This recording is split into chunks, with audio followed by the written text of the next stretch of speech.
So hello guys, నా పేరు Shailendra. So మనం థర్మోడైనమిక్స్ క్వశ్చన్స్ ఇందాక సాల్వ్ చేస్తా ఉన్నాము. Like so we are dealing with the thermodynamics lesson.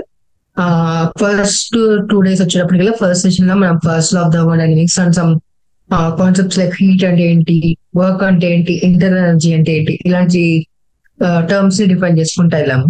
Second day వచ్చేటప్పటికల్లా Carnot engine, which is one of the most important topic in the thermodynamics, దాన్ని మనం discuss చేసాము.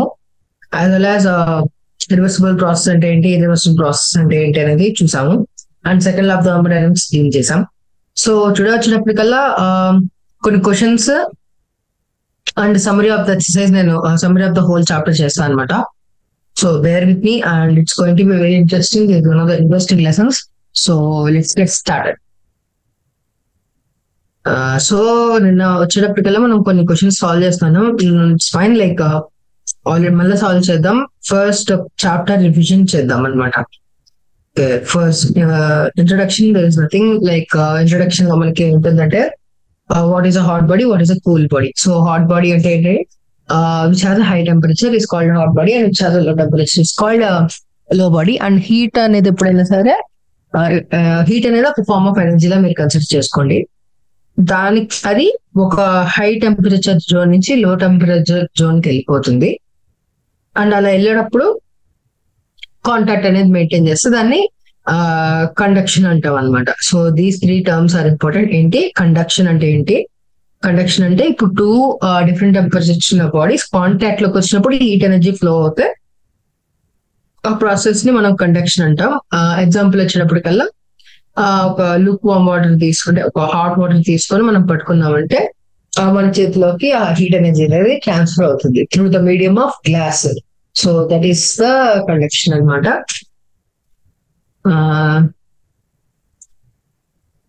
So that is the introduction, like ఇక్కడ ఇచ్చిన వాటిలలో. సో ఇక్కడ వచ్చేటప్పటికల్లా కొన్ని బాగా ఈ thermodynamics actually deals with the molecules. Like దీన్ని మనం కావాలంటే to the level of molecules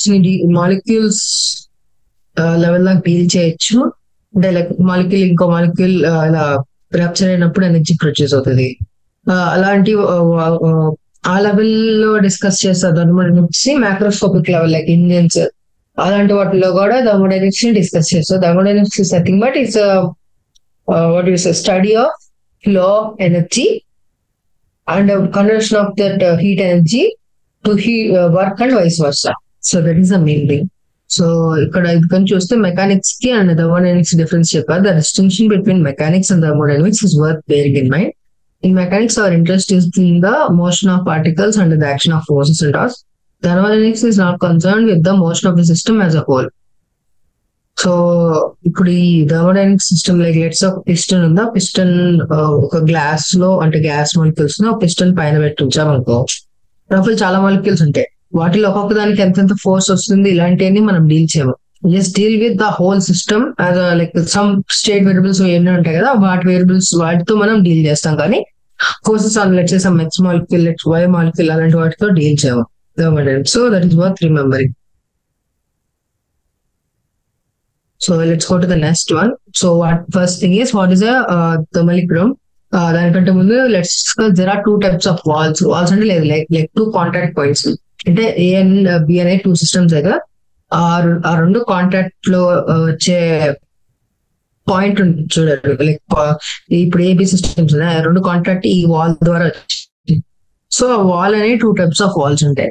ఒక వాల్ కండక్షన్ చేయదు, ఇంకో వాల్ టెంపరేచర్ లో ఉంది, ఇది లో టెంపరేచర్ లో ఉంటే యాక్చువల్గా అయితే ఒకవేళ ఇది కండక్టింగ్ వాల్ అయితే హీట్ ఫ్లో అనేది జరుగుతుంది ఇక్కడ నుంచి ఇక్కడికి. ఒకవేళ ఇది కండక్టింగ్ వాల్ కాకపోతే హీట్ ఫ్లో ఇక్కడ నుంచి ఇక్కడికి జరగదు. సో దే షుడ్ బి ఒక మీడియం ఉండాలి. సో హీట్ ఎనర్జీ అనేది ఏ అండ్ బికి వెళ్ళగలదు అనమాట. సో అలా ఈ మీడియం కనుక ఏ అండ్ బి నుంచి హీట్ ఎనర్జీని పాస్ చేయగలి కండక్షన్ చేస్తే దాన్ని మనం ఆ వాల్ ని డయాథర్మిక్ వాల్ అంటాం. ఒకవేళ ఇది హై టెంపరేచర్ లో టెంపరేచర్ లో ఉన్నా కూడా కండక్షన్ ని ఇది అపోజ్ చేస్తే దాన్ని అడియాబాటిక్ వాల్ అంటాం. లేదా అడియాబాటిక్ వాల్ అనేది 2 walls అంటే 2 systems యొక్క హీట్ ఫ్లో ని ఆపేస్తుంది. ఇప్పుడు ఏబి హీట్ ఫ్లో ఉన్నా కూడా, అంటే వాటి మధ్య యాక్చువల్ హీట్ ఫ్లో జరగాల్సిన కూడా దాన్ని అడ్డుకునేది అడియాబాటిక్ వాల్. మామూలుగా పాస్ చేసేది డయాథర్మిక్ వాల్. సో మిమ్మల్ని డెఫినేషన్స్ లో అడగచ్చు, సో గుర్తుంచుకోండి. అందుకని అడియాబాటిక్ వాల్ అంటే ఏంది, డయాథర్మిక్ వాల్ అంటే ఏంటి అని. సో నెక్స్ట్ వచ్చేటప్పటికి thermal equilibrium. So thermal equilibrium is nothing but like మీరు ఎలా కన్సిడర్ చేయొచ్చు అంటే, లెట్స్ నేను ఒక గ్లాస్ ఆఫ్ వాటర్ పట్టుకొని ఉన్నా కూడా, లైక్ హాట్ గ్లాస్ లైక్ పట్టుకొని ఉంటే దానిలో నుంచి ఎనర్జీ నా చేతికి వస్తూ ఉంటుంది కదా. సో ఒక పాయింట్ ఆఫ్ టైం లో నేను అది రెండు సేమ్ టెంపరేచర్స్ లో ఉంటాం. సో హీట్ ట్రాన్స్ఫర్ అనేది కట్ అయిపోతుంది. ఈ ట్రాన్స్ఫర్ ఎప్పుడు వస్తుంది మనకి, టెంపరేచర్ డిఫరెన్స్ ఉన్నప్పుడు, హై టెంపరేచర్ లో టెంపరేచర్ కి వెళ్తుంది. అలా హీట్ ఎనర్జీ అనేది ఒక హాట్ బాడీ నుంచి కోల్డ్ బాడీకి వెళ్తున్నప్పుడు ఏమవుతుంది, హై ఎనర్జీ దాంట్లోనేమో అదే హై టెంపరేచర్ దాంట్లో హీట్ ఎనర్జీ తగ్గిపోతా ఉంటుంది. అందువల్ల దాని టెంపరేచర్ డిక్రీజ్ అవుతుంది. అండ్ లో టెంపరేచర్ ఉన్న దానికి హీట్ ఎనర్జీ ఫ్లో అవుతూ లోపలికి వెళ్తుంది కాబట్టి దాని టెంపరేచర్ పెరుగుతూ ఉంటుంది. So high so so high temperature body యొక్క టెంపరేచర్ తగ్గిపోతూ ఉంటుంది, కోల్డ్ బాడీ ఏమో పెరుగుతూ ఉంటుంది కదా. సో రెండు కలిపి ఒక పాయింట్ ఆఫ్ ఈక్విలిబ్రియంకి వచ్చేస్తాయి అనమాట. ఒక టెంపరేచర్ లో ఈక్విలిబ్రియం అనేది వస్తుంది. Temperature equilibrium in the sense like దీని temperature, hot body temperature, cold body temperature same అయిపోయి హీట్ ఫ్లో అనేది సీజ్ అయిపోతుంది. సో ఆ స్టేట్ ని మనం థర్మల్ ఈక్విలిబ్రియం అంటాం అనమాట. That is the thing. So thermal equilibrium లో మనకి ఏం కాన్స్టెంట్ ఉంటుంది, టెంపరేచర్ కాన్స్టెంట్ ఉంటుంది. అది గుర్తుంచుకోవాల్సిన విషయం. In general, whether now state of equilibrium depends upon the surroundings and nature of the world. Separate system consists to gas occupying different containers. We know experiment present volume of the gas actually. So next state of Pipella, Zeroth law of thermodynamics. Okay. So Zeroth until like zero, basically zeroth law of thermodynamics. So zeroth law of Pipella, let's say A, B, C, three bodies in అనుకోండి. AB thermal equilibrium లో ఉన్నాయి, AC thermal equilibrium లో ఉంటే అప్పుడు BC కూడా thermal equilibrium లో ఉంటాయని చెప్పేది zeroth law of thermodynamics. So first ఏంటి, మనకి థర్మల్ ఈక్విలిబ్రియం అంటే రెండు సేమ్ టెంపరేచర్ లో ఉండటం అండ్ హీట్ ఫ్లో జరగకపోవడం. So let's read this. Imagine two systems A and B are separated by adiabatic wall where each is in contact with the third system C via conducting wall. Situation is అదే నేను చెప్పచ్చు. Like అంటే వాళ్ళు experiment చేసి చెప్పినా experiment లేకుండా చెప్తాను principal. Let's ఏ అనే బాడీ అయితే బీసీ బాడీస్ ఉన్నాయి. ఏబి థర్మల్ ఈక్విలిబ్రియం అంటే రెండు సేమ్ టెంపరేచర్ లో ఉన్నట్టు, అండ్ ఏసీ రెండు థర్మల్ ఈక్విలిబ్రియం లైక్ సపరేట్ గా ఉంటేనేమో మళ్ళీ ఈ రెండు థర్మల్ ఈక్విలిబ్రియం లో ఉన్నట్టు. అంటే బి యొక్క టెంపరేచర్, సి యొక్క టెంపరేచర్ కూడా సేమే అనర్థం. విచ్ ఎసెన్షియల్లీ సేస్ దట్ రెండింటి యొక్క టెంపరేచర్స్ ఏమంటే అప్పుడు బిసి కూడా కలిపి థర్మల్ ఈక్విలిబ్రియం లో ఉంటాయి అన్నమాట. సో దీస్ ఈ బిఎన్సి కూడా సేమ్ టెంపరేచర్ లో ఉంటాయి. So that is the zeroth law of thermodynamics. So statement if there are just three systems given that A is separately is in thermal equilibrium with B and C, then B and C are thermal equilibrium with each other. So that is the statement. మీకు అర్థమై మీ English లో రాస్తే సరిపోతుంది ఒకవేళ అడిగినప్పుడు. So shortest English statement వచ్చేటప్పటికి two systems in thermal equilibrium with third system separately or in thermal equilibrium with each other. మనం ఏబిసిలు వాడకుండా డైరెక్ట్ గా టూ సిస్టమ్స్ అని వాడేసారు. నెక్స్ట్ వచ్చేటప్పటికల్లా definitions of heat, definitions of energy and definitions of work. So heat is a form of energy which is indicated by the amount of the temperature of the body anamata. So heat వచ్చేటప్పటికల్లా it's a form, we are talking about the temperature basically. అంటే body with high temperature కి ఎక్కువ heat energy ఉంటుంది. అంటే like let's ఒక hot cup of tea, cold cup of coffee తీసుకుంటే hot cup of tea కాఫీలో ఎక్కువ temperature ఉంది కాబట్టి ఎక్కువ హీట్ ఎనర్జీ ఉంటుంది. So heat energy direct proportional to temperature. Internal energy వచ్చేటప్పటికల్లా ఇప్పుడు ఏ బాడీ తీసుకున్నా కూడా స్మాల్ మాలిక్యూల్స్ తో చేసి ఉంటుందని మనకి తెలుసు.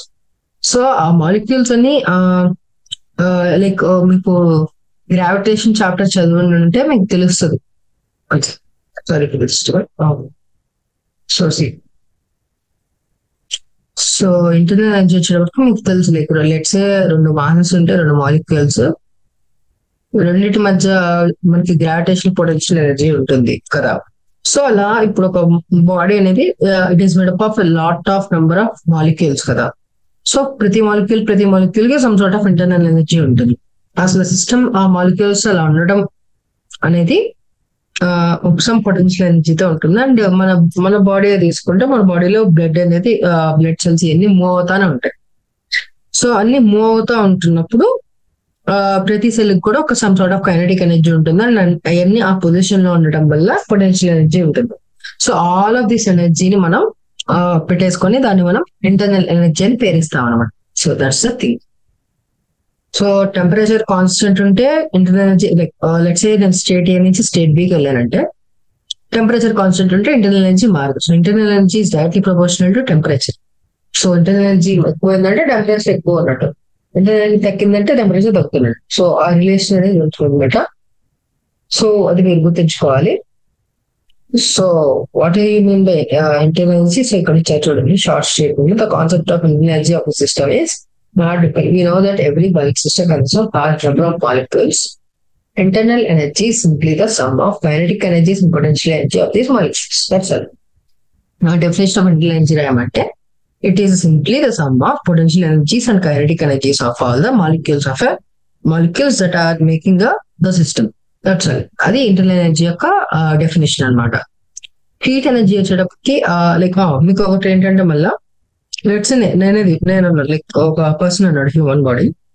ఆ హ్యూమన్ బాడీ రన్ చేస్తా ఉంటే ఆ పర్సన్ కి సమ్ కైనెటిక్ ఎనర్జీ ఉంటుంది. అండ్ ఇంటర్నల్ గా బ్లడ్ అనేది అలా మూవ్ అవుతా ఉంటుంది కాబట్టి దానికి కైనెటిక్ ఎనర్జీ ఉంటుంది. ఇప్పుడు నేను ఇంటర్నల్ ఎనర్జీ కనుక్కోమన్నప్పుడు ఈ హోల్ బాడీ మూవ్ అవుతుంది చూసారు, దాన్ని మనం కైనెటిక్ ఎనర్జీగా కన్సిడర్ చేసుకోవాలి. ఈ బాడీ హోల్ మూవ్మెంట్ అనేది kinetic energy of the whole system గా తన ఇంటర్నల్ ఎనర్జీగా మాత్రం కన్సిడర్ చేసుకోవాలి. ఇంటర్నల్ ఎనర్జీ అంటే రాపల్ ఉండే మాలిక్యూల్స్ లైక్ మైక్రోస్కోపిక్ క్వాంటిటీ అనమాట అది. సో మైక్రోస్కోపిక్ క్వాంటిటీస్ యొక్క ఎనర్జీస్ అవన్నీ కలిపి. సో మైక్రోస్కోపిక్ క్వాంటిటీస్ అంటే ఏంటంటే సెల్స్ అవన్నీ అనమాట. సెల్ ఇవన్నీ వచ్చేటప్పటికి మైక్రోస్కోపిక్ క్వాంటిటీస్ అండ్ వాటికి సమ్ ఎనర్జీ ఉంటుంది, వాటి interaction potential energy, kinetic energy. So అవి కన్సిడరేషన్ లోకి వస్తాయి. కానీ ఇప్పుడు నేను మూవ్ అవుతున్నప్పుడు నా దాని మీద రావన్నమాట. సో ఇక్కడైతే స్టేట్మెంట్ ఇచ్చారు చూడండి. We know that every internal energy potential we remarked earlier that in the kinetic energy of system as a whole is not relevant. Internal energy is also sum of molecular kinetic. చూడండి main term molecular kinetic and potential energy in the frame reference related to which centre of mass of the system is at rest. అంటే ఇప్పుడు నేను let's say 5 molecules ఉంటాయి ఒక body. ఇప్పుడు ఈ body తీసుకుంటే మనం లెట్స్ సే 4 మాలిక్యూల్స్ ఉన్నాయి. ఈ body let's say moving with respect to ground in 5 metre per second and లోపలికి internally 6758 velocities with respect to ground move అవుతా ఉంటే ఇప్పుడు internal energy of the system వచ్చేటప్పటికి లైక్ పొటెన్షియల్ ఎనర్జీ పక్కన పెట్టేసేస్తే kinetic energy వచ్చేటప్పటికి half into mass of each molecule into v relative square రాయాల్సి ఉంటుంది. V relative with respect what system అనమాట. సిస్టమ్ 5 మీటర్ పర్ సెకండ్ వెళ్తుంది. మాలిక్యూల్స్ ఆ direction లో 6, 7, 8, 9 వెలాసిటీస్ తో ఉంటే మన హాఫ్ ఎంవి స్క్వేర్ లో రాయాల్సింది 6 - 5, 6 - 5, 7 - 5, 8 - 5, 9 - 5 అనమాట. ఎందుకంటే థర్మోడైనమిక్స్ లో మనం డీల్ చేసేటప్పుడు we consider that the system is at rest and everything is relative to the system. So internal energies ఇవన్నీ కూడా రిలేటివ్ టు ద సిస్టమ్ ఉంటాయి అనమాట. సో అది ఇక్కడ చూడండి, internal energy the simply the sum of kinetic energies and potential energy of these molecules and internal energy is the sum of the molecular kinetic energy in the frame reference relative which centre of mass of the system is at rest. అంటే centre of mass మన system of the system rest తీసుకొని మనం consider చేసుకోవాల్సి ఉంటుంది. So that is one of the important point that నేను last session లో miss అయింది. So sorry. So ఏంటి ఇప్పుడు sum of the potential energies plus kinetic energies వచ్చినప్పటికీ ఆ velocities with respect to the system let's 5 metre per second move అయితే మనం రాసేటప్పుడు ఆ మిగతా ఏమైతే ఉంటాయో like velocities of molecules with respect to center రాసుకొని చేయాలన్నమాట. That's all guys. So that is first thing. So thus we have invoked that the molecular picture to understand the meaning of nuclear energy as far as concerned. Use simply microscopic variable. I mean, it's state variable అనమాట. మనం intelligence definition ఏం మాట్లాడుకున్నాం, లోపల ఈ molecules మీ velocities తో పోతా ఉంటే అదొక స్టేట్, అంటే అన్ని అట్లా జరుగుతాయి. ఇప్పుడు మన ఇండియా యొక్క స్టేట్ అంటే ఇండియా స్టేట్ అంటే స్టేట్స్ అండమానిక్ వాళ్ళు అలా కాదు. State in this like what is the current scenario అనుకుంటే it is a developing country. అలానే ఇప్పుడు ఒక సిస్టమ్ ఇచ్చేసి నీకు దాన్ని కరెంట్ స్టేట్ ఎలా కనుక్కుంటాము, లైక్ కరెంట్ స్టేట్ ఏంటంటే లోపల మాలిక్యూల్స్ అని ఎలా అరేంజ్ అని ఎంత ప్రెజర్ అప్లై చేస్తున్నాయి అన్నట్టు కదా. సో ఇంటర్నల్ ఎనర్జీ కూడా మనం ఇస్తే is also an indicator of, ఇప్పుడు let's say India developing country కాదనడానికి మనం ఏమేమి ఉంటాయి, సమ్ ఇండికేటర్స్ ఉంటాయి కదా, లైక్ ఎడ్యుకేషన్ క్వాలిటీ ఎలా ఉంది, హెల్త్ క్వాలిటీ ఎలా ఉంది. అలానే ఇప్పుడు నాకు ఒక థర్మోడైనమిక్ సిస్టమ్ ఇస్తే దానికి కొన్ని వేరియబుల్స్ ఉంటాయి. ఆ వేరియబుల్స్ బట్టి నాకు ఆ సిస్టమ్ ఎంతదో ఎలాంటిదో, అంటే లైక్ అది హై టెంపరేచర్ లో ఉందా, హై ఇంటెలిజెన్స్ ఉందా నేను చెప్పగలను. ఆ వేరియబుల్స్ ఏంటి అంటే అంటే ఇండికేటర్స్ ఏంటంటే ఆ సిస్టమ్ కి pressure, volume, temperature and internal energy. So ఈ నాకు ఈ 4 వేరియబుల్స్ ఇస్తే నాకు ఆ సిస్టమ్ ని నేను డిస్క్రైబ్ చేసినట్టు అనమాట. So that is the thing. There could be other indicators but that is the most important. So work వచ్చేటప్పటికల్లా heat like you can say force into displacement basically. So that's all. ఇక్కడ వచ్చేటప్పటికి G of gas is the sum of kinetic and potential energies of molecules in the box at rest. Kinetic energy to various types of motion is to be included. The same box is moving as a whole with some velocity. Kinetic is not to be included in U. Yes. So ఇంకోటి వచ్చినప్పటికల్లా what are 2 modes of energy transfer అంటేనేమో heat and work. అంటే నేను ఇప్పుడు let's say system ఉంది, దానికి నేను energy provide చేయాలంటే టూ వేస్ లో ప్రొవైడ్ చేయగలను. ఒకటి కింద నుంచి బర్న్ చేసి, లైక్ అంటే క్యాండిల్ పెట్టేసి బర్న్ చేశానంటే అది ఆ సిస్టమ్ ని బర్న్ చేయడం వల్ల హీట్ ఎనర్జీ అనేది ట్రాన్స్ఫర్ అవుతుంది అనమాట. దట్ ఈస్ వన్ వే. ఇంకోటి ఏంటంటే నేను చేతితో ఏదైనా వర్క్ చేసినా కానీ, లైక్ మామూలుగా పిండి ఉంది అనుకోండి, పిండి చేతితో కలుపుతారు కదా, కలిపినప్పుడు మీరు కనుక చూస్తే కలిపిన తర్వాత కొంచెం స్టేప్కి ఆ పిండి కొంచెం వేడెక్కుంటుంది. ఎందుకంటే మనం చేస్తున్న వర్క్ ద్వారా ఎనర్జీ ట్రాన్స్ఫర్ అవుతుంది అనమాట ఆ పిండికి. ఆ మామూలుగా ఇంకోటి ఏంటంటే కింద నుంచి పొయ్యిలో పెట్టేసేయడం, అది ఇంకొక వే అనమాట. So there are 2 types of energy giving the system. What are 2 modes? Heat and work. Work ద్వారా చేయొచ్చు, హీట్ ద్వారా కూడా చేయొచ్చు. So that's always these are the important point. సో ఇప్పుడు వచ్చేటప్పటికల్లా మామూలుగా హీట్, వర్క్ అనేవి state variables and path variables యొక్క డిఫరెన్స్ మనం మాట్లాడుకుంటున్నాం. సో నెక్స్ట్ అంటే ఇప్పుడు హీట్ వేరియబుల్స్, స్టేట్ వేరియబుల్స్ అంటే ఏంటంటే స్టేట్ వేరియబుల్స్, పాత్ వేరియబుల్స్ అంటే ఏంటంటే లెట్స్ సే నేను ఒక సో స్టేట్ వేరియబుల్స్ అంటే పాత్ వేరియబుల్స్ అంటే డిఫరెంట్ కొన్ని. సో స్టేట్ వేరియబుల్స్ వచ్చేటప్పుడు అది డిపెండ్ అపాన్ స్టేట్, పాత్ వచ్చినట్టు depends upon path. So like state in the sense like ఇందా చెప్పారు కదా, రాబుల్ మాలిక్యూల్స్ అనే ఎలిమెంట్ ఎలా ఉన్నాయి వాటి బట్టి స్టేట్ అనేది డిఫైన్ చేస్తాం. సో లెట్స్ సే 2 states ఉన్నాయి, A and B. నేను A నుంచి B పోవడానికి చాలా పాత్స్ యూజ్ చేసుకోవచ్చు, లైక్ చాలా ప్రాసెసెస్ ద్వారా చేసేదాన్ని ఎనీవే. కానీ ఏ వేలో వచ్చినా కూడా చేంజ్ ఇన్ ఇంటర్నల్ ఎనర్జీ వచ్చేటప్పటికి you final minus you initial అవుతుంది. కానీ హీట్ వర్క్ వచ్చేటప్పటికల్లా డిఫరెంట్ ఉంటుంది. ఇల్లస్ట్రేటివ్ ఎలా చెప్పచ్చు అని అంటే అదే అనమాట, లైక్ హీట్ నేను ఇప్పుడు లెట్స్ నేను ఒక బాడీని T1 టెంపరేచర్ నుంచి T2 temperature, like let's 20 degrees centigrade నుంచి 100 degrees సెంటిగ్రేడ్ కి హీట్ చేయాలి. నేనేం చేయొచ్చు, 20 నుంచి 120 కి హీట్ చేసి 120 నుంచి 100 కి కూల్ చేయొచ్చు, అదొక పాత్. 20 నుంచి 100 కి డైరెక్ట్ గా హీట్ చేయొచ్చు. 2 parts ఉన్నాయి. సో ఈ 2 parts లో నాకు initial state, final state and initial state 20 degrees centigrade, final state 100 degrees centigrade లో ఉండాలి ఆ సిస్టమ్.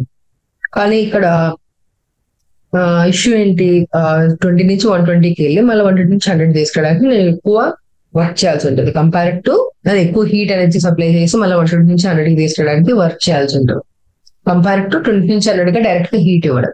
సో హీట్ అనేది పాత్ వేరియబుల్ మీకు ఇల్లస్ట్రేటివ్ గా థింక్ చేస్తారు.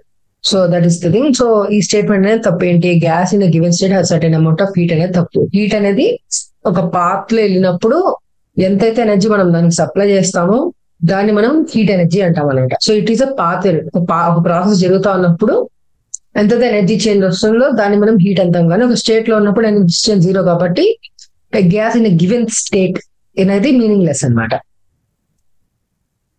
So that is the thing.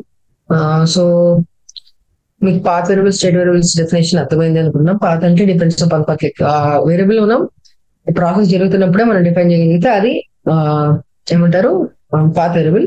అదే ఒక స్టేట్ లో ఉన్నప్పుడు నేను ఏదైనా ఒక క్వాంటిటీని డిస్క్రైబ్ చేయగలిగితే ఆ క్వాంటిటీ వచ్చేటప్పటికి స్టేట్ వేరియబుల్. ఎగ్జాంపుల్స్ ఏమో pressure, volume, temperature, internal energy. Path variable ఏమో heat, work. Just first law వచ్చేటప్పటికేమో it is you can say it is a version of law of conservation of energy. So law of conservation of energy వచ్చేటప్పటికల్లా అంటే heat supplied is equal to change in internal energy plus work done by the system అనమాట. అంటే నేను let's నాకు person కి 100 joules అంటే 100 rupees ఇచ్చంటే వాడు దాన్ని feed చేసుకోవడానికి ఒక 20 రూపీస్ వాడుకుంటాడు. సారీ అట్లా కూడా కాదు, గవర్నమెంటే ఉంది లెక్క నేర్చి లైక్ పని చేయడానికి వాడికి గవర్నమెంట్ ఫైన్ ఓకే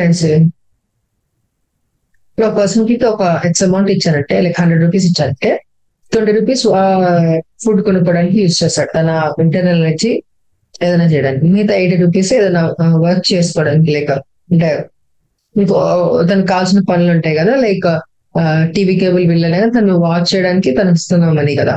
సో అలా తను వర్క్ చేయడానికి కావాల్సిన సదుపాయాలన్నిటికీ లైక్ లెట్స్ వెహికల్స్ ఇలాంటివన్నీ ఉంటాయి కదా, వాటి కోసం ఖర్చు పెట్టుకుంటాడు. అలానే energy change is equal to delta U plus delta W వచ్చేటప్పటికి heat energy supplied is equal to change in internal energy plus work done by the system అనమాట. సో ఇది heat supplied to the system delta Q is equal to work done by the system of surrounding plus change in internal energy of the system. So that is the first law of thermodynamics. Delta W వచ్చేటప్పటిగా P into delta V అనమాట. Formula so since మనకి work done is equal to force into displacement కదా. Force ని మనం in terms of pressures లో రాస్తే అప్పుడు A into delta H వస్తుంది. Like F into delta H వచ్చేటప్పటికి P into A into delta H, A into delta H వచ్చేటప్పటికి delta V. So delta W is equal to P into delta V అవుతుంది. So అప్పుడు delta W నేను ఒక work place లో పెట్టుకుంటే delta కి వచ్చేటప్పుడు delta E plus V into delta. So that is the first law of thermodynamics. It is a derivation from law of conservation of energy. Next వచ్చేటప్పటికల్లా specific heat capacity. So specific heat capacity అంటే change in energy like change in energy by change in temperature ని మనం heat capacity అంటాం. Delta Q by delta T. Like let's నేను ఒక బాడీకి delta queue supply చేస్తే దాని టెంపరేచర్ టీ నుంచి డెల్టా టీకి వెళ్తే అప్పుడు హీట్ కెపాసిటీ వచ్చినప్పుడు delta Q by delta T. Let's ఆ సిస్టమ్ యొక్క మాస్ ఎం అయితే స్పెసిఫిక్ హీట్ కెపాసిటీ వచ్చినప్పటికి delta Q by M into delta T. ఇంకా చూడండి difference of the terms heat capacity and specific heat capacity మధ్య difference చూసుకోవాలి మీరు. నెక్స్ట్ వచ్చేటప్పటికి మోలార్ స్పెసిఫిక్ హీట్ అంటేనేమో అక్కడ మాస్ ప్లేస్ లో నెంబర్ ఆఫ్ మోల్స్ పెడతాం. Like delta Q by N into delta T వస్తుంది. So these three are the important terms. Let's నేను ఇప్పుడు ఆ డెల్టా కి సప్లై చేస్తుంది at a constant pressure అనుకోండి. So there is a term called CP which is like molar specific heat capacity at constant pressure, which is nothing but delta Q by N into delta T. అక్కడ delta Q వచ్చేటప్పటికి at constant pressure. ఒకవేళ constant volume అయితేనేమో delta Q వచ్చేటప్పటికి at constant volume జరుగుతుంది ఆ process. జరుగుతుంది ఆ process లో ప్రెషర్ కాన్స్టెంట్. అప్పుడు నేను ఎనర్జీ సప్లై చేశాను delta Q for change of temperature delta T. ఆ సిస్టమ్ లో ఎన్ మోల్స్ ఉంటే so molar specific heat capacity delta Q by delta T వచ్చేటప్పటికి molar specific heat capacity constant pressure అనమాట. అది మీరు గుర్తుంచుకోవాల్సి వచ్చేటప్పటికి important relation ideal gas relation అంటాం. C P minus C V is equal to R. Like C P అంటే ఏంటి molar specific heat at constant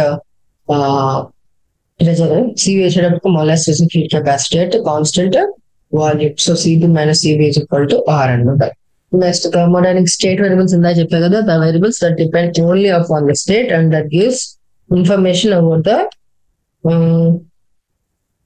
information about the state is called state variable. So next వచ్చేటప్పటికల్లా ideal gas equation PV is equal to nRT, like PV equal to nRT and CV minus CV is equal to R. ఈ రెండు చాలా important relations మీద గుర్తుంచుకోవాలి.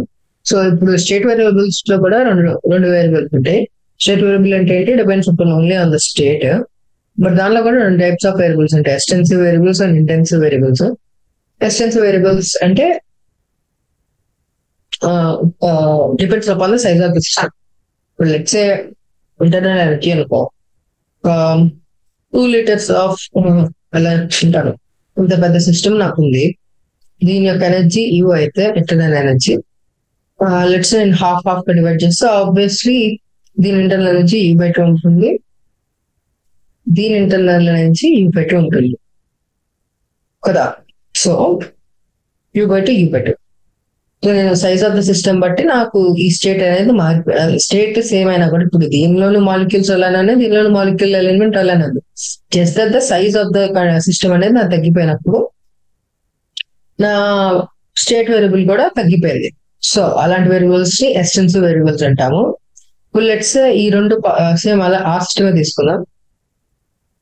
ఈ system యొక్క density rho అనుకుంటే నేను divide చేసినా కూడా ఈ సిస్టమ్ యొక్క డెన్సిటీ రో అనే ఉంటుంది, ఈ సిస్టమ్ యొక్క డెన్సిటీ కూడా రో అనే ఉంటుంది. రో అంటే ఏంటి, మాస్ పర్ యూనిట్ వాల్యూమ్. ఇక్కడ మాస్ తగ్గిపోయింది, వాల్యూమ్ తగ్గిపోయింది కాబట్టి డెన్సిటీ కాన్స్టెంట్ ఉంటుంది అండ్ ఇది కూడా డెన్సిటీ కాన్స్టెంట్ ఉంటుంది. సో ఇలా డివిజన్ జరిగినా కూడా, అంటే సైజ్ ఆఫ్ సిస్టమ్ తగ్గిపోయినా కూడా ఈ స్టేట్ వేరియబుల్ కనుక కాన్స్టెంట్ ఉంటే దాన్ని మనం ఇంటెన్సివ్ స్టేట్ వేరియబుల్స్ అంటాం అన్నమాట. ఇప్పుడు ఈ రెండింటి మధ్య డిఫరెన్స్ ఏది కాస్ట్ చేస్తుంది, size of the system. Size of the system కి స్టేట్ వేరియబుల్ కి డైరెక్ట్ రిలేషన్ ఉంటే అది ఎక్స్టెన్సివ్ వేరియబుల్, రిలేషన్ లేకపోతే అది ఇంటెన్సివ్ వేరియబుల్ అని. So let's go to the next one, like quasi static process.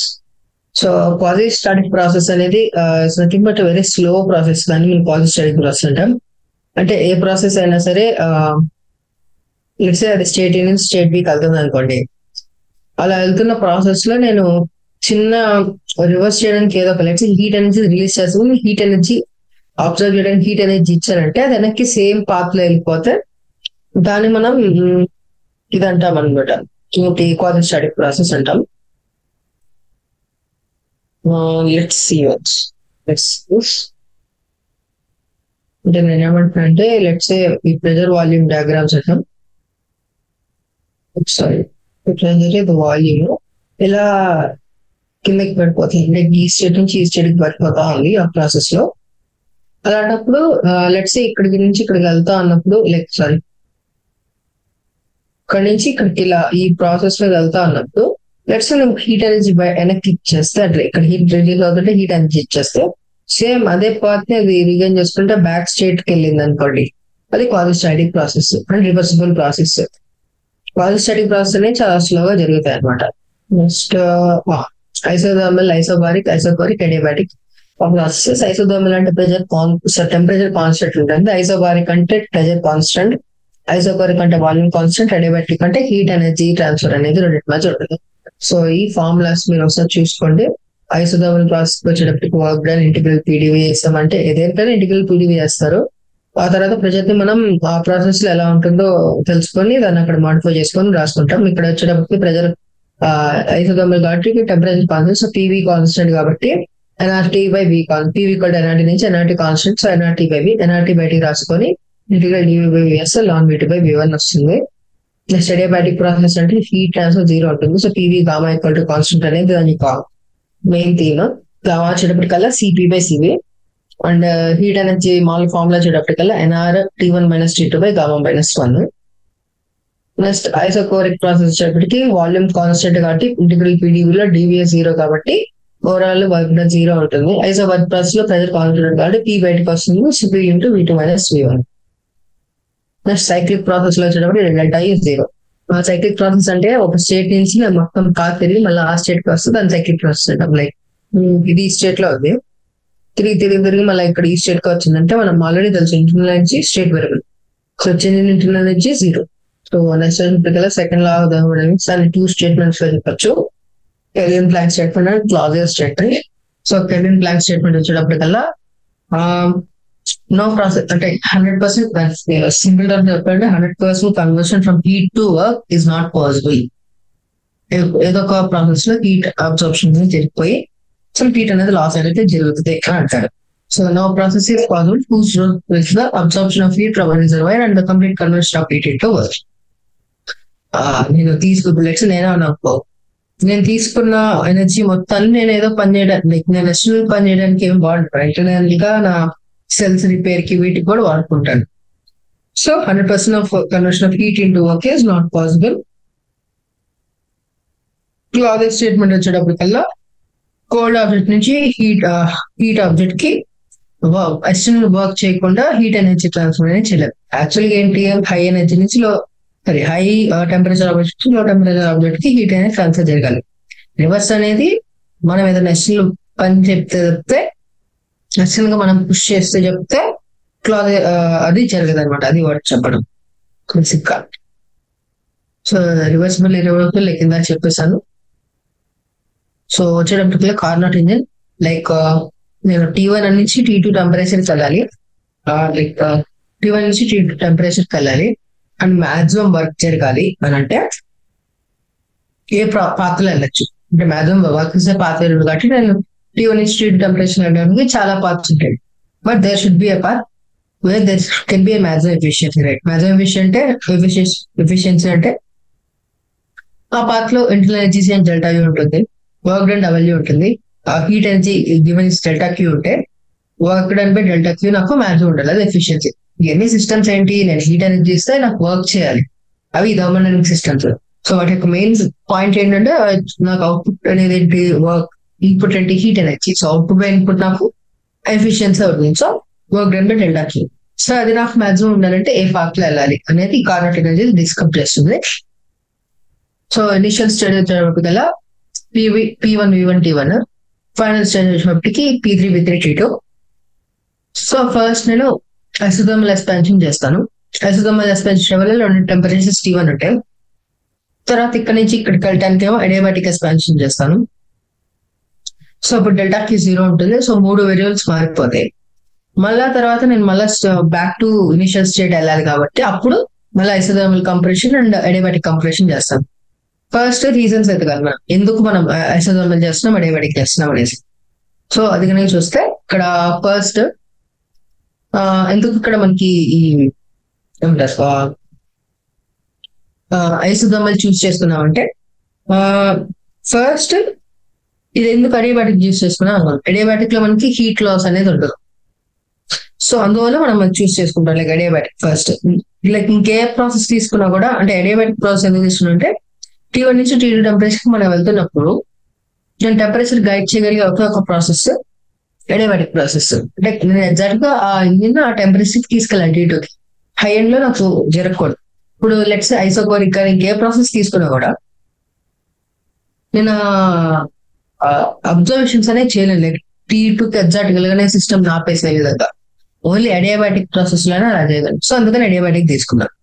So T1 నుంచి T2కి నాకు అడియాబాటిక్ ఎక్స్పాన్షన్ జరుగుతుంది. కానీ నాకు రిలేషన్ ఉండదు కదా, PV gamma equal to constant. దాని ప్రకారం ఈ P1 V1 నుంచి P2 V2కి వెళ్ళాలి కానీ టెంపరేచర్ మారకూడదు. అలాంటప్పుడు నేను ఏ ప్రాసెస్ తీసుకుంటాను, ఐసోథర్మల్ ప్రాసెస్ తీసుకుంటాను. అదనమాట. సో ఫస్ట్ రీజన్ అడియాబాటిక్ తీసుకోవడానికి నా టెంపరేచర్ నేను మానిటర్ చేసుకోవడానికి. సో ఇక్కడ నాకు T1 ఉంది, ఇక్కడ T2 ఉంది. ఈ P3 V3 బట్టి నాకు ఈ P2 V2 డిసైడ్ అయితే PV gamma equal to constant బట్టి. కానీ నాకు P1 V1 T1 లో ఉంటుంది కాబట్టి నేను టెంపరేచర్ మారకుండా ఈ దీన్ని తీసుకురావాలంటే ఏం చేయగలను, ఐసోథర్మల్ ప్రాసెస్ చేయగలను. సో అందుకని చెప్పి first initial isothermal expansion, then adiabatic expansion, then isothermal compression. ఇక్కడ ఎక్స్పాన్షన్ ఎందుకంటే వాల్యూమ్ పెరిగింది, ఇక్కడ కంప్రెషన్ వాల్యూమ్ తగ్గింది, నెక్స్ట్ అడియాబాటిక్ కంప్రెషన్ అనమాట. Those 4 are the things. So work dones అవన్నీ ఫార్ములాస్ మీరు చూసుకోండి ఒకసారి, అవన్నీ ఏముంటాయండి. So that's all. So let's go to the questions once. I'll come from the last question to first question. The gap questions bond actually. A thermodynamic system is taken from an original state to intermediate state by the linear procession. The volume is reduced to the original is then reduced to original equilibrium. The boiling process is taken from original state and invested with the layer shown in figure. The volume is then reduced to original value from E to F by an isobaric process. Calculate the work done by the gas from D to E to F. Okay, basic గా ఇక్కడ నుంచి ఇక్కడికి వెళ్ళాము, మళ్ళీ back to ఈ state కి వచ్చాము. ఇక్కడ సమ్ వర్క్ అనేది జరుగుతుంది. ఆ వర్క్ ఎంత అని అడుగుతున్నాను. మీరు కరెక్ట్ గమనిస్తే ఈ ఎఫ్టిడి ప్రాసెస్ లో మనకు వాల్యూమ్ కాన్స్టెంట్ ఉండదు కాబట్టి వర్క్ డన్ చేయాలి. సో ఇది మొత్తం మీరు అబ్జర్వ్ చేశారంటే ఇది ఒక cyclic process. So cyclic process వచ్చేటప్పటికల్లా ఫస్ట్ లో ఒకసారి వాడుకుంటే మొత్తం సిస్టమ్ మొత్తం సైక్లిక్ ప్రాసెస్ కి delta Q is equal to the whole cycle is equal to delta U plus work done. Delta U వచ్చేటప్పుడు జీరో సైక్లిక్ ప్రాసెస్ లో, ఇందుకు స్టేట్ అనేది మారలేదు కదా. దాని చెప్ప సైక్లిక్ ప్రాసెస్ లో మనం ఒక స్టేట్ నుంచి మళ్ళీ ఆ స్టేట్ కి వస్తాం. ఇక్కడ డి స్టేట్ నుంచి మళ్ళీ డి స్టేట్ కి వస్తాం కాబట్టి నువ్వు మామూలుగా వీళ్ళు అడిగిందని మాట్లాడట్లేదు. D to E to F నేను మొత్తం ఈ సైక్లిక్ ప్రాసెస్ గురించి మాట్లాడాను. D to E to F to D. So ఆ ప్రాసెస్ లో స్టేట్ జీరో కాబట్టి delta Q of D to E to F is equal to work done D to E to F to D మొత్తం cyclic process. So ఈ double ఏంటి E to E to F to D కదా. ఇక్కడ మనం observe చేయాల్సిందంటే F to D ఎలాగో మనకి work zero, ఎందుకంటే volume constant కాబట్టి. So work done from D to E to F to D is equal to work done from D to E to F. What are the work done from D to E to F? So which is also equal to D to E to F to D, which is equal to change in like energy exchange of the whole process. So delta Q of D to E to F to D is equal to energy from D to E, energy exchange from E to F, energy exchange from F to D. So అలా మీకు energy వచ్చేటప్పటికల్లా formulas ఉంటాయి, అది substitute చేసుకోవచ్చు. కానీ ఇంకా process కంటే కూడా మనం యాక్చువల్లీ చేయొచ్చు. లైక్ ఇది లీనియర్ ప్రాసెస్ కదా, మనకి ఆ ఫార్ములా ఏంటి, work done from D to E వచ్చేటప్పటికి ఇంటిగ్రల్ పీడివి కదా. ఎప్పుడైనా సరే వర్క్ డన్ వచ్చేటప్పటికి ఇంటిగ్రల్ పీడివి కాబట్టి పీకి వీకి రిలేషన్ కనుక్కోవాలి. ఇది ఏమన్నారు వాడు ఒక స్ట్రైట్ లైన్ అని. సో మీకు y1 minus y2 minus y1 బట్టి ప్రెజర్ ఒక ఫార్ములా వస్తుంది. అది ఇక్కడ సబ్స్టిట్యూట్ చేసి v1 v2 టర్మ్స్ ఏంటి 2 నుంచి 5 అవి ఇంటిగ్రల్ లో పెట్టారంటే మనకు వస్తుంది అనమాట. తర్వాత E2F వచ్చేటప్పటికి pressure constant. So p into v2 minus v1 అది అప్లై చేసామంటే మనకి E2F కూడా వస్తుంది. రెండు యాడ్ చేస్తే వచ్చేస్తుంది. దాని కంపేర్ టు ఈ పెద్ద ప్రాసెస్ లాగా చేయొచ్చు మనం. బట్ చెప్తున్నా like this is one way of solving. ఇది కొంచెం ఇంట్యూటివ్ అండ్ లైక్ మనకి యాక్చువల్లీ కంటెంట్ థియరీ అప్లై చేసినప్పటికీ it is like just formula application, but still both are important. Like let me show you the solution once. So work done from 2E is equal to area of triangle. Okay. ఇంకోటి ఏంటంటే ఇంకో process graph నుంచి work done from D to E to F. D to E and E to F is equal to work done from D to E to F to D కాబట్టి ఈ TV graph లో volume ఉంటుంది చూడండి, that is also equal to work done అని. So work done is equal to area of this triangle. అలాగా చేయొచ్చు మనం. So these three are the ways. Like first వచ్చేటప్పుడు డైరెక్ట్ ఫార్ములాస్ అప్లై చేసి చేయడం చేసిందండి. అండ్ సెకండ్ వచ్చేటప్పటికల్లా ఇంకో నార్మల్ వే.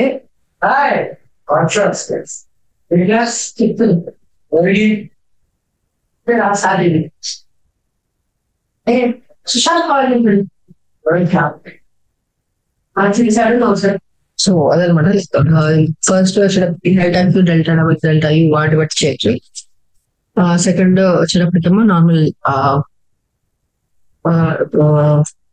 ఏరియా కనుక్కొని చేయొచ్చు. థర్డ్ ప్రాసెస్ వచ్చేటప్పుడు ఇంటిగ్రల్ పీడివి పట్టేసి చేయొచ్చు. So these are the three processes. Next వచ్చేసి an electrical heater supplies heat to a system at a rate 100 watt. The system performs a work at rate 75 joules per second, which is 75 watt.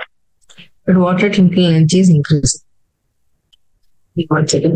So first ఏమన్నాడు, electrical heat supplies heat at rate ఇచ్చాడు, delta P ఇచ్చాడు.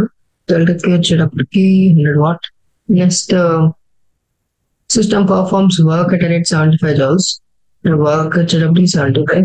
So delta Q is equal to W plus delta U. So delta U వచ్చేటప్పటికి delta Q minus W. Then అది వచ్చేటప్పటికి ఎంత అంటే 25. మనకి ఏం తెలుసు, delta Q is equal to W plus delta U. So delta U అడిగాడు basically. Delta U is equal to delta Q minus W. First law thermodynamics. దాన్ని బట్టి మనకి డెల్టా యూ వచ్చేస్తుంది. నెక్స్ట్ క్వశ్చన్ చూద్దాం. 2 cylinders A and B of equal capacity are connected to each other via stop click. A gas contains a gas at a standard temperature such D is completely evacuated in this situation. ఇది cylinder ఏ, cylinder P. ఇక్కడ P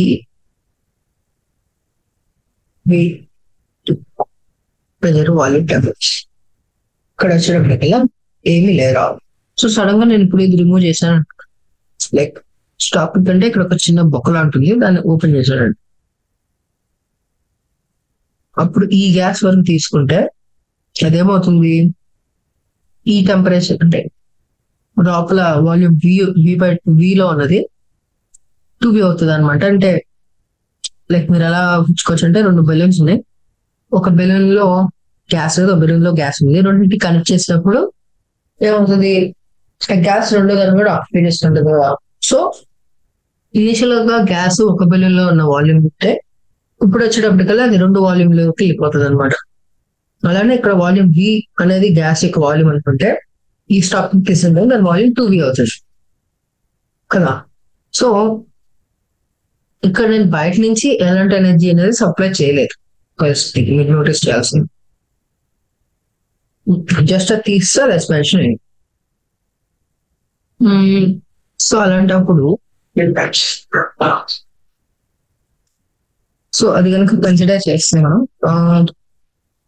temperature అనేది constant, ఎందుకంటే మనం heat energy ఏది supply చేయట్లేదు కాబట్టి, బయట నుంచి హీట్ ఎనర్జీ ఏమి రావట్లేదు కాబట్టి, హీట్ ఎనర్జీ అనేది ఏం రావట్లేదు కాబట్టి, బయట నుంచి సప్లై చేయట్లేదు కాబట్టి temperature of the system constant ఉండొచ్చు. So temperature of the system constant, కానీ అది V వాల్యూమ్ నుంచి 2V వాల్యూమ్ లోకి ఎస్కేప్ అయింది కాబట్టి మనం ఏ అప్లై చేయొచ్చు, ఇప్పుడు P1 P2 అప్లై చేయొచ్చు, ఎందుకంటే టెంపరేచర్ కాన్స్టెంట్ కాబట్టి. సో ఫస్ట్ క్వశ్చన్ వచ్చినప్పుడు what is the final pressure of the gas అని అడిగాము. P1 P2 కాబట్టి P1 into V is equal to P2 into 2V. So V2 వచ్చేటప్పుడు అదే P2 వచ్చేటప్పటికల్లా V/2 అవుతుంది అనమాట. So solution. So the volume available to the gas is double as soon as the stop cylinders is open. Since volume is inversely proportional to pressure, the pressure will decrease to 1/2 of the original value. Initial pressure మనకి standard pressure అనేది 1 atmosphere. So ఇప్పుడు వచ్చేటప్పటికల్లా 0.5 atmosphere అవుతుంది. So next వచ్చేటప్పటికి what is the change in internal energy of the gas? Internal energy depends upon temperature. Temperature constant ఉంటుంది whole process. So obviously change in internal energy is 0. The internal energy can only change when work is done on or by the gas. Since in this case no work is done on or gas or by the gas, internal energy will not change. What is change in temperature? Constant in temperature, because there is no work done on the gas or there is no heat supplied. So obviously the change in internal energy will be change in temperature will be 0. Next is do the intermediate states of the system lie on purity surface. Okay, let's see this question. Do the intermediate states of the system before settling to final equilibrium lies on its PVT surface.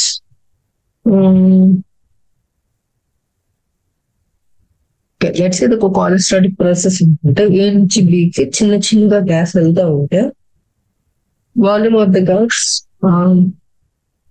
increasing. But anytime it should I don't know, let's see, the main process is a case of free extraction. It is rapid and cannot be controlled. The intermediate states do not satisfy the gas equilibrium since they are in non-equilibrium states. So they do not like PVT surface of the system. ఒకవేళ slow process అయితే మనకి PVT surface మీద ఉంటుంది, ఎందుకంటే ప్రతి state కూడా equilibrium state. కానీ ఇది ర్యాపిడ్ గా జరుగుతుంది, ఇంకా మూత తీయగానే ఫాస్ట్ వెళ్ళిపోతుంది. So it's not in equilibrium state. So equilibrium state లో ఉండదు కాబట్టి ఇంటర్మీడియట్ స్టేట్స్ అంటే నేను గ్యాస్ దిగానే అలా ఫాస్ట్ గా అది ఆక్యుపై అయిపోతా ఉంటుంది. అదే ఒకవేళ చిన్నగా కొంచెం స్లోగా వెళ్తా ఉంటే మాత్రం అది ఫ్రీ ఎక్స్పాన్షన్ అంటాం. అది ప్రతి స్టేట్ కూడా ఈక్విలిబ్రియం లో ఉంటుంది. ఇప్పుడు ఇలా మూత దిగానే ఈ గ్యాస్ మొత్తం ఆ రూమ్ ని ఆక్యుపై చేయకుండా ఒక పార్ట్ ఆఫ్ ద రూమ్ ఇలా చిన్నగా ఎక్స్పాండ్ అయితే అది స్లో ఎక్స్పాన్షన్. అక్కడ మనం ఈక్విలిబ్రియం ప్రతి ఒక్కొక్క చేంజ్ ఇన్ డెల్టా వికి మనం ఐడియల్ ఈక్వేషన్ రాసుకోవచ్చు ఈక్విలిబ్రియం లో. కానీ ఇక్కడ ర్యాపిడ్ గా జస్ట్ ఓపెన్ చేయగా మొత్తం ఆక్యుపై అవుతుంది కాబట్టి అది ఒక non equilibrium. It's not a free expansion. So it is a free expansion like fast జరుగుతుంది కాబట్టి. So there will not be in intermediate states. So that is the fifth question. So next question, what's it? In changing the state of gas adiabatically from an equilibrium state A to another equilibrium state B, an amount of work equal to 22.3 joules is done on the system. 1 second. Okay. So see, in changing the state of the gas adiabatically from state A to another state B, an amount of work done is equal to 22.3 joules is work done on the system. So adiabatic అంటే delta Q 0. So delta U plus W is equal to 0. So delta U is equal to minus work done. So work done on the system అంటే negative. So delta U వచ్చేటప్పటికి 22.3. The gas is taken from state A to B where the process which net heat absorbed by the system is 9.35. How much is net work done by the system in the last case? ఇక్కడ ఏమంటున్నారంటే state A ఉంది, state B ఉంది. ఇక్కడ నుంచి ఇక్కడికి adiabatic గా తీసుకెళ్లాడు. Adiabatic గా తీసుకెళ్ళినప్పుడు work some 22.3 joules for work on the system చేశాడు. So obviously work done negative కాబట్టి ఇంజిన్ ఎనర్జీ చేంజ్ పాజిటివ్ ఉంటుంది. యూ వచ్చే work done is equal to minus delta U with work done change equal to minus W వచ్చేటప్పుడు 22.3 minus 22.3. So minus W వచ్చేటప్పుడు 22.3 joules. Next the gas taken from state A to be by process అంటే ఇంకో process. ఇక్కడ heat supply వచ్చేటప్పటికి 9.35 joules దాన్ని calories దాన్ని joules లోకి మార్చుకుంటాం. అయితే అక్కడ వర్క్ డన్ ఎంత అని అడుగుతున్నాడు. అంటే ఇక్కడ ఈ సెకండ్ ప్రాసెస్ లో మనం delta Q equal to delta U plus W apply చేస్తే ఆ డబ్ల్యూ ఎంత వస్తుంది అని అడుగుతున్నారు. మీరు కనుక గమనిస్తే డెల్టా యూ అనేది ఏంటి, స్టేట్ వేరియబుల్. అంటే it depends upon only on the state. So A నుంచి బికి ఏ పాత్ లో ఉన్న నా డెల్టా యూ ఏముంటుంది, కాన్స్టెంట్. సో ఇక్కడ డెల్టా యూ ఎంత 22.3 joules. అప్పుడు ఈ ప్రాసెస్ లో కూడా డెల్టా యూ ఎంత అవుతుంది 22.3 joules అవుతుంది. నాకు డెల్టా క్యూ తెలుసు ఎంత 9.35 calories, దాన్ని జౌల్స్ లో కన్వర్ట్ చేసుకోవచ్చు. అండ్ ఇది కూడా తెలుసు ఏంటి, వర్క్ డన్ తెలుసు, ఇంటర్నల్ ఎనర్జీ చేంజ్ తెలుసు ఎంత 22.3 joules. రెండింటిని సపరేట్ చేస్తే మనకి net work done by system తెలుస్తుంది. సో ఒకసారి సొల్యూషన్ చూపిస్తుంది. ఇది చూస్తే కనుక చూడండి, the work done on the system while gas change from A to B is 22.3. ఇది అడియాబాటిక్ ప్రాసెస్ కాబట్టి change in heat 0. So delta queue 0, delta W minus 22.3. ఎందుకంటే work is done on the system. Work ఒకవేళ system మీద జరిగితే అది minus 22.3. ఎందుకు, thermodynamics అనేది reels మనం హీట్ అని ఇస్తే అది వర్క్ చేయాలి. Work should be done by the system. కానీ ఇక్కడ work is done on the system కాబట్టి మనం దాని మీద చేస్తాం. అది చేయాల్సిన పని మనం చేస్తున్నాం దాని మీద. సో అప్పుడు నెగిటివ్ వస్తుంది. డెఫినేషన్ ఆఫ్ వర్క్ ఏంటి, something F into delta X by the system, లేక ఏదో దాని మీద చేయడం. కానీ ఇక్కడ ఆన్ ద సిస్టమ్ చేస్తే నెగిటివ్. సో అలా గుర్తుంచుకోవచ్చు. సో అక్కడ అప్లై చేస్తే కనుక మనకి డెల్టా యూ 22.3 వచ్చింది. తర్వాత state A to be by another process, అక్కడ డెల్టా క్యూ వచ్చేది 9.35 calories which is equal to something joules. Heat absorbed equal delta Q plus is equal to delta U plus delta W వచ్చేది delta Q minus delta U same రెండిట్లో. So అలా దీన్ని separate చేస్తే మనకి answer వస్తుంది. So that's the thing. So it's all guys. So these are the important questions and exercises. So చాలా important topic. ఇంకా ideal gas equation first law of thermodynamics ఎలా apply చేస్తే చాలా తెలిస్తే ఆల్మోస్ట్ క్వశ్చన్స్ అయిపోతాయి. అండ్ కార్నోట్ ఇంజిన్ ఫార్ములాస్ ఇవన్నీ కనుక గుర్తించుకున్నా కానీ మీరు చేయొచ్చు అనమాట. So that's all guys. Thank you.